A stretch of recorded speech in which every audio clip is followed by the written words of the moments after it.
रक्षा के क्षेत्र में भारत बहुत तेजी से, आप ये समझिए कि बुलेट ट्रेन की गति से तरक्की कर रहा है।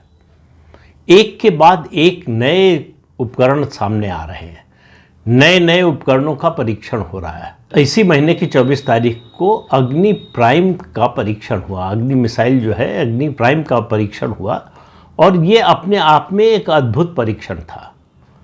आमतौर पर परीक्षण होते हैं कि आइडियल कंडीशंस में सब कुछ जो कंट्रोल में रहता है उस कंडीशन में। ये परीक्षण ऐसा हुआ जो एक तरह से कहें कि आप वॉर की सिचुएशन में या ऑपरेशनल सिचुएशन में जो होगा उस परिस्थिति में, उस वातावरण में ये परीक्षण हुआ।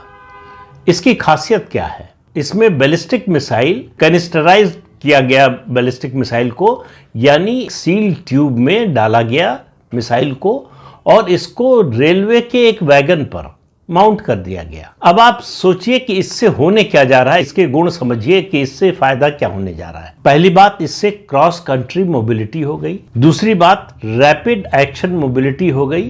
तीसरी बात, लो विजिबिलिटी डिप्लॉयमेंट हो गया। अब ट्रेन पर अगर आपने बैलिस्टिक मिसाइल जो है वो कैनिस्टराइज कर दी है तो इसका मतलब देश भर में जहां भी ट्रेन जाए वहां से ये मिसाइल दागी जा सकती है। अब इसके लिए कोई बेस बनाना, कोई कहां से दागेंगे और किस तरह से दागेंगे, ये सब नहीं रह गया मामला। दूसरा, ट्रेन पर माउंट होने से इसकी जो गति है वो बहुत ज़्यादा बढ़ गई, एक जगह से दूसरी जगह। कहाँ ज़रूरत अभी है, फिर कहाँ ज़रूरत इसके बाद होने वाली है, आप बहुत तेज़ी से इसका मूवमेंट कर सकते हैं। और तीसरा, ट्रेन की बोगी पर होने के कारण इसको आसानी से सामान्य तौर पर देखा नहीं जा सकता, पहचाना नहीं जा सकता। तो दुश्मन के लिए इससे बड़ी मुश्किल क्या है? इस टेक्नोलॉजी की वजह से हमारी जो न्यूक्लियर आर्म्स के मामले में नो फर्स्ट यूज की पॉलिसी है, उसकी पिछले कुछ समय से आलोचना हो रही थी कि इस पॉलिसी को बदलना चाहिए।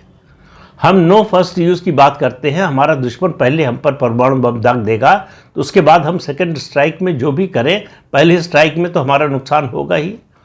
अब इस सिस्टम ने या कहें इस टेक्नोलॉजी ने नो फर्स्ट यूज की जो हमारी पॉलिसी है उसको बहुत व्यवहारिक बना दिया है। एक तो दो चीज़ें हो गई हमारे पास। एक तो ट्रायड, यानी हम हवा से हवा में मार कर सकते हैं, हम सतह से हवा में मार कर सकते हैं, सतह से सतह पर मार कर सकते हैं, दो ये हो गए। और तीसरा, हम समुद्र से, जल से भी हम मार कर सकते हैं, सतह या हवा में।